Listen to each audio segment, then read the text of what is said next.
Good morning everybody, it's Charlie and welcome back to another video on the Chatting Leeds YouTube channel. Hope you're all having a great morning at whatever time you are watching this video. It's time for another upload where I'm just going to be discussing the latest goings on at Leeds regarding the transfer window, and I will be giving my match preview ahead of the Cardiff game tomorrow evening as well. So just before I get into it, as always, please smash that like button, please subscribe if you're new to the channel, and share all of your thoughts and opinions in the comment section down below. So firstly, let's just speak about Ounahi from Angers again. This seems to be turning into a bit of a Charles de Ketelaere situation. Obviously, it's come out that Victor Orta actually had the chance to sign him in the summer, and he was valued at about between £8 and £12 million. But obviously, after his amazing World Cup with Morocco, his fee has now shot up to around 25 million asking price from Angers. Leeds are apparently the front runners in terms of the fee. I think we've offered about 22 million. Obviously, 3 million short of the asking price, which, you know, it has been done before with other deals. But obviously, Serie A leaders at the minute, Napoli, are highly interested in him, but they'll only go as high as 16 to 17 million. It is the player's preference, and obviously, you know, Napoli are taking the Serie A by storm. They beat Juventus 5-1 over the weekend, so it just shows you what kind of project that they're trying to build there. But obviously, you can look on it on the other side of the coin. Leeds, we're in the Premier League. It's the best league in the world. There's more money in the Premier League. But I think if you're a player of his age and of his ability at the minute, if we're being truly honest, 14th place Leeds United, 2 points above the relegation zone, and in my opinion, in an absolute shambles at the minute in terms of defence and just all-round play. Or Napoli, who are currently top of Serie A, having just beaten Juventus 5-1. Very, very good team in Europe. Champions League football. I think I know who I'd rather go to at the minute. So it'll be very interesting to see how that one pans out. According to Fabrizio Romano, Leeds are now needing to decide how we approach this situation after signing Ruta. Because the next thing in which I was about to come on to, I think we all kind of had an inkling that with the fee that we paid for Ruta, the fee we paid for Verba as well, and the fee that we've been linked with Ounahi for, we all kind of knew that the 49ers must have had something to do with it, if not all of it. And it's come out, hasn't it, obviously, from The Athletic, that the San Francisco 49ers were heavily involved in the purchase of Jorginho Ruta, and a lot of the funds for that deal came from them, as they look to complete a full takeover by the summer. Now, my only little issue with that is that obviously if we don't invest a little bit more in this window, if we did go down, now I'm not saying that we will, so don't come for me. I'm not saying Leeds will go down, but if we did, they probably wouldn't take over then. Or they may do, but they'd get obviously a cut price because we're in the Championship.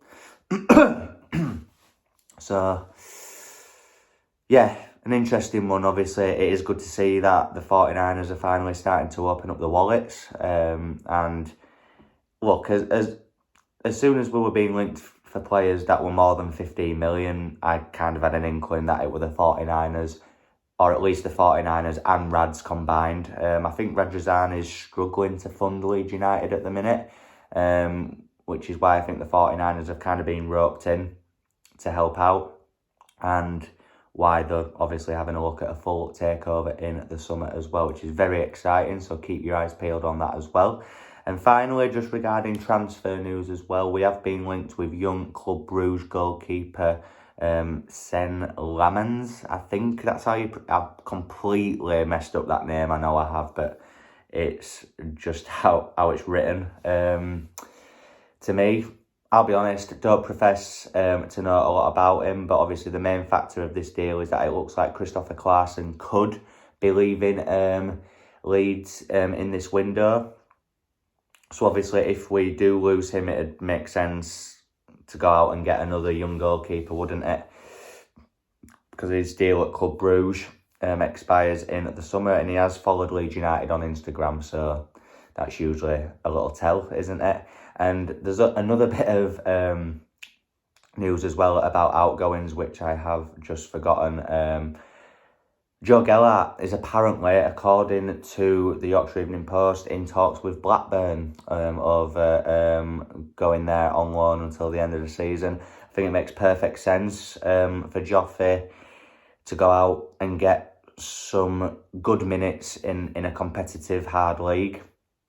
I think he doesn't seem himself at the minute when he's coming on for Leeds, and obviously I think that a lot of that is down to the fact that Marsh only seems to be giving him, 5-6 minutes at the end of a game, which he hasn't got a lot of time to come on and impact the game with only 5-6 minutes. So yeah, I think it makes perfect sense for him to go and get some experience in the Championship, and then the club will probably evaluate it again in the summer on his return.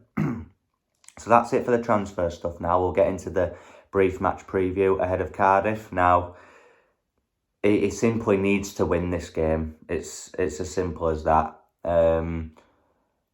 If he loses this and then gets beat by Brentford on Sunday, I think he's done. I think the board will act on that at that point. It'll be interesting to see what squad he puts out, who's in the squad, whether it be the starting 11 or the bench. I don't want to see a lot of first-teamers in this, which might sound slightly contradictory, because you'll probably think that if he plays a team full of kids that he'll get beat. He probably will play a few first-teamers just to have that blend of experience. But I don't want to be seeing Nonto, I don't want to be seeing Rodrigo or anyone like that. Play Cody Drama at right back. Start Max Verber and give him some minutes. You'll probably see Llorente, I would have thought. Probably JB. Players like that, give them a go. Because, look, it's at Elland Road, so you'd expect us to be confident against a team in the Championship who have just sacked their manager. So I'm kind of nervous for that as well. But, under the lights, Elland Road, a Wednesday night in the Cup, Cardiff at home. And yeah, like I said, sorry guys, my throat is really sore at the minute. Like I said, it's a massive game for him. And even with a weakened team at Elland Road, we should be battering Cardiff. We won't batter them. Even if we win, we will not batter them. We'll make it hard for ourselves, like we always do. I just expect so much more than that first half against Cardiff in the first game, because boy, was that bad. That was really, really bad. Yeah, there's not a lot of really tactical analysis that I can go into with this, guys. Look, at the end of the day, even with a weakened team, we should be all over Cardiff. We should be easily beating them. I hope we do, because it'd be nice to have a bit of a cup run. I know I'm kind of changing my tune on that, but I feel like it's the only chance we've got of winning games at the minute.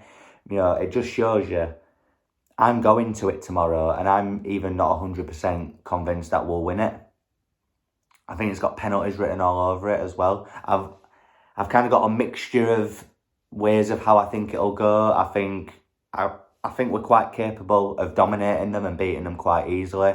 I think it's very likely that we could win it like 1-0, like a scrappy 1-0 or 2-1. But I also feel like it could just go to penalties and Leeds lose on penalties. I just feel like there's a number of scenarios, and if he loses this game, however he loses it, that Brentford game is massive on Sunday. massive. It's big anyway, even if we beat Cardiff tomorrow night. It is still massive, is that Brentford game. It's a big week for Jesse Marsch, and I hope he knows that.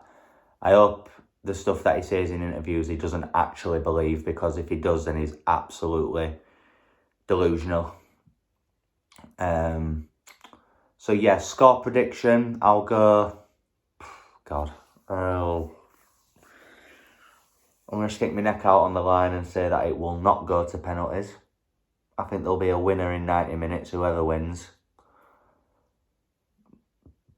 Purely for the fact that we're at Elland Road, I'm going to go with a 2-1 Leeds United win in this. I expect, and I think it should be more, that it's Leeds at the end of the day, innit? So I'll go with a 2-1 Leeds United win. And look, like I keep saying, I keep repeating myself, so I really do apologise, but this and Brentford, huge games. Do I have confidence that we'll win against Brentford? Spoiler alert, no, I don't. I don't have confidence against anyone in the Premier League at the minute, but I'm quietly confident about this Cardiff game. If we can win this, it's a good momentum builder. You never know. You just never know. It could start a decent run of form. I know I'm wishful thinking there. But let's hope. I am rambling now, so let's just call the video to a halt. If you've enjoyed it this morning, guys, please smash that like button. It really helps me out. Please hit that subscribe button as well. We're nearly at 2K. If you've not subscribed yet and you keep watching, then what are you doing? Hit that subscribe button. It's free. It really helps me out, and you'll see a lot more content coming on the channel as well.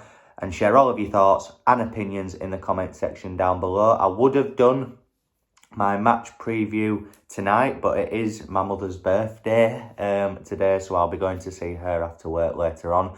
So I thought I'd just include it in this upload. But I will be back with a final say on Thursday night, where we'll go a little bit more in depth, shall we say, about the Cardiff game. Let's hope it's a positive one, and I'll see you then. Cheers.